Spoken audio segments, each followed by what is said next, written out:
Now, I have the pleasure of getting to introduce our fearless leader here, Stephen, aka C.S. Blue, who stands outside the normal convention of poetry. Stephen is retired from a 27-year career in stage production in Hollywood, California.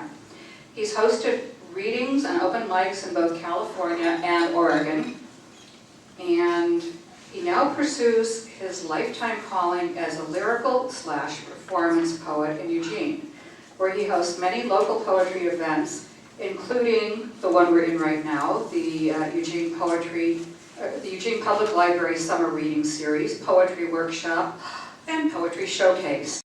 And among the books he has published are the Eugene 150th Birthday Celebration, and sorry, I've got the same allergy eyes going on right now. And those books are available in the back. Stephen's books are along this wall, so you need to go take a look at them. And Cascadia, which he told you about earlier, the annual anthology of winning poems from the Oregon Student Poetry Contest, sponsored by the Oregon Poetry Association. He has 4 published books of his own and a blog on his website, www.wordsongs.com. So, Stephen, it's been another real adventure working with you, and come up and share.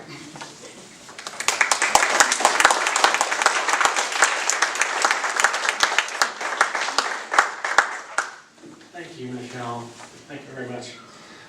So, is everybody having a good time? Yes. Okay. I'm going to switch hats here.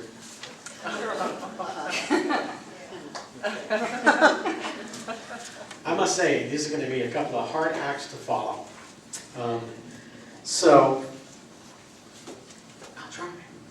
I would like to start off today by doing 3 love poems.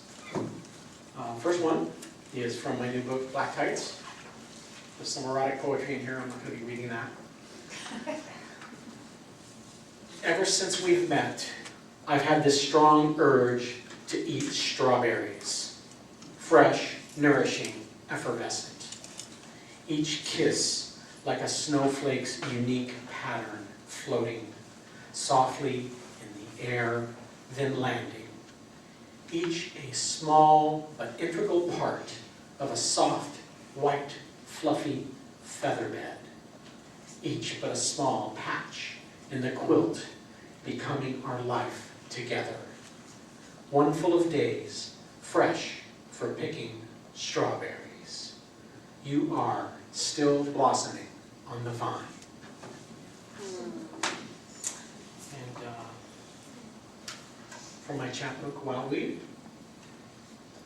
Oh, to see the potential of who you are inside. What a flower, what a rose, what a fragrance it could be. To see the colors of you sparkle, shine, drip all over like a wet rainbow. The layers of the coats could keep you warm forever and could beat the hours of time and the rustiness out of my breath. And this one, the last one, is a love lament called Terry. Lemons on the tree that cause no one to pucker sit rotting in the rain on stormy Sunday. Well-worn flip-flops still carry your tired feet as you move slowly through your no one to speak to world.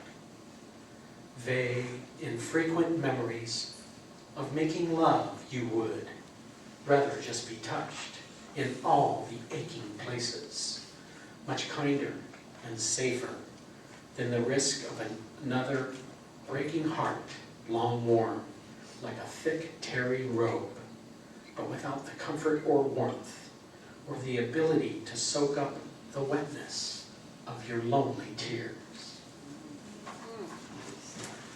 And now I would like to do a few poems from my newest book, SOS, Songs of Sobriety, A Personal Journey of Recovery. I've been working on this book for a long time, over 20 years. and it's very important to me, as I hope it may be of help and inspiration to others in their life struggles. It is basically a journey or journal of the first 10 years of recovery in verse.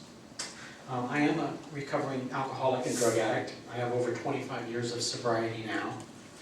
And it was a struggle to stay in recovery, to be sure. There are many stages you go through in the struggle. And three of the most important ones to me are desperation, hope, and resolution.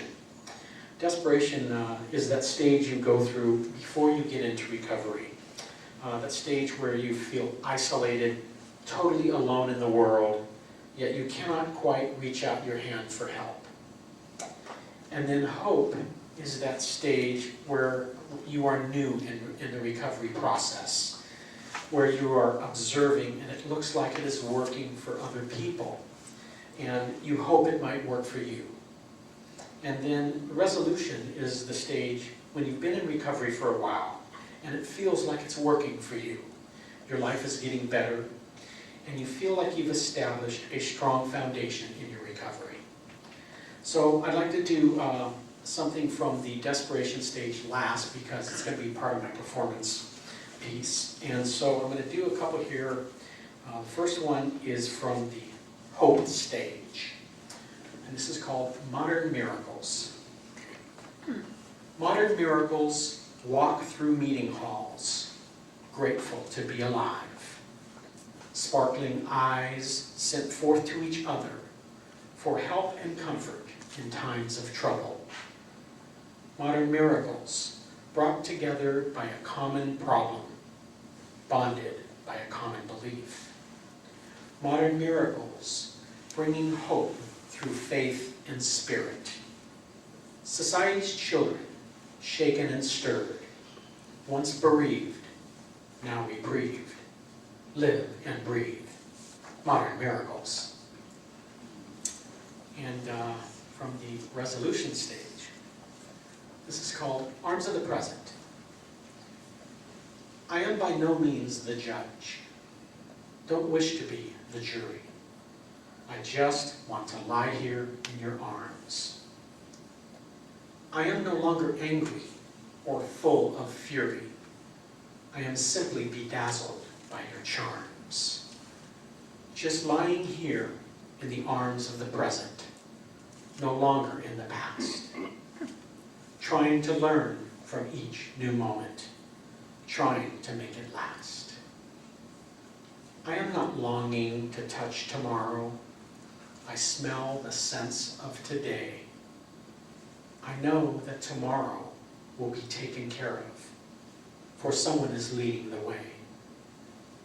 Just lying here in the arms of the present, no longer in the past. Trying to learn from each new moment, trying to make it last. And then one more from the resolution stage. This is titled, You and I. It is you who gives me gifts, lays opportunities in front of me. It is I must use those gifts, take action when the opportunities arise.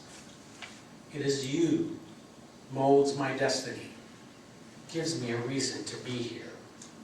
It is I must have the courage to choose my path on this journey. It is you who is the creator of all there is to be pondered, decided. It is I must make decisions and causes to believe in and work for. You give me the free will to choose. I must make responsible choices. And for the last two, I'm going to sit and do a little performance.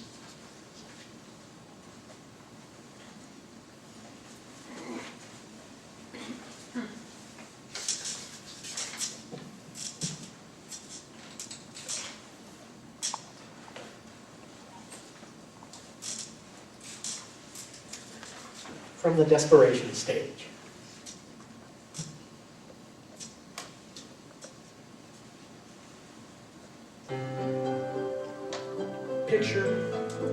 hopeless drug addict, isolated in his loneliness, sitting in a chair, staring out the window, dreaming about a world he cannot participate in, wishing he could find a way out, crying in his lonely desperation. This is called chair dreams. Sitting in my chair, staring out my window, dreaming about all the things I'm going to do and see and be. You're going to love me, and it's going to be the best love ever if I could just get out of this chair and get it together. Chair dreams take me here and there. Chair dreams take me everywhere. Chair dreams seem so crystal clear for a moment, but then they're gone again. It's just another chair dream.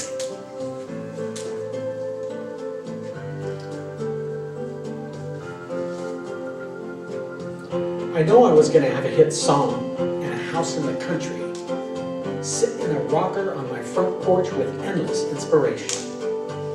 I know I was going to paint my masterpiece and write a prize-winning novel, and I remember it sometimes when I'm high enough. But I just can't seem to get out of this chair. Can't seem to get motivated to go anywhere. And my dream slips away to the back of my mind till another day when the right combination finds my chair dreams. Chair dreams take me here and there. Chair dreams take me everywhere. Chair dreams seem so crystal clear for a moment, but then they're gone again. It's just another chair dream.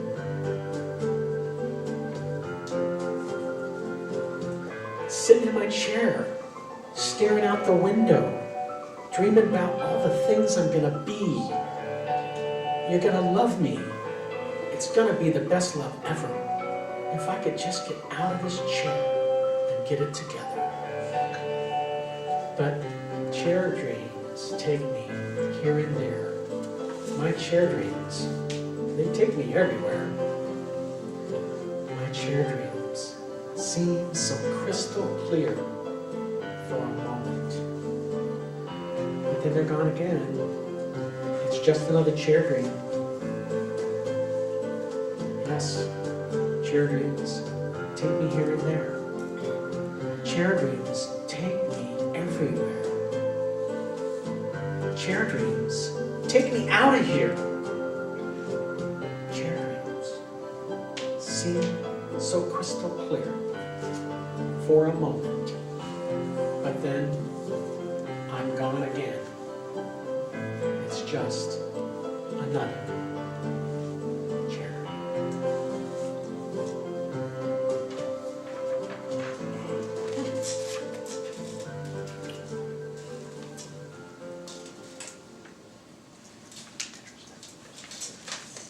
Thank you.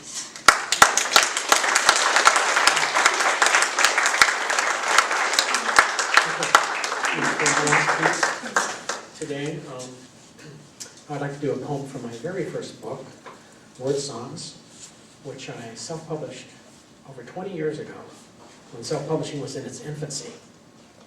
I'd like to do this poem in honor of the current struggle for gun control in our country, and to honor those families of the Newtown victims who are so courageously putting their grief on public display to facilitate and lobby for reasonable changes in our laws.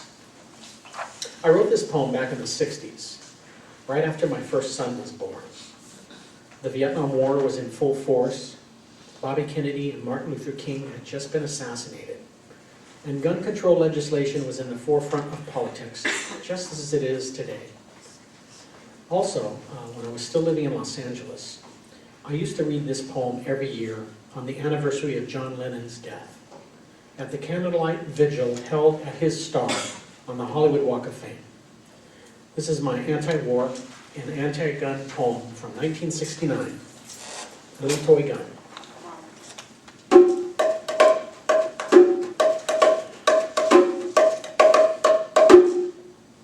I gave you my name, and you gave me a son. He's starting to walk, I can't wait till he'll run. We'll ride him on ponies, he'll have lots of fun. But don't ever give him a little toy gun. He'll go around shooting you, me, and a friend. But it won't be a toy gun he'll use in the end. He'll find him a real one in the armed forces. I don't want my son taking mass murder courses. So buy him creative things, not for impression. Let him develop his own self-expression. Expression is freedom, but don't get me wrong. I may not be free yet, but I'm getting strong. I have understanding of my own hang-ups. I need understanding so I can be free. And then when our son needs someone to confide in, he always can come to you, babe, or to me. Yes, I gave you my name, and you gave me a son. He's starting to walk. I can't wait till he'll run. We'll ride him on ponies. He'll have lots of fun. But don't ever give him a little toy gun. Thank you very much.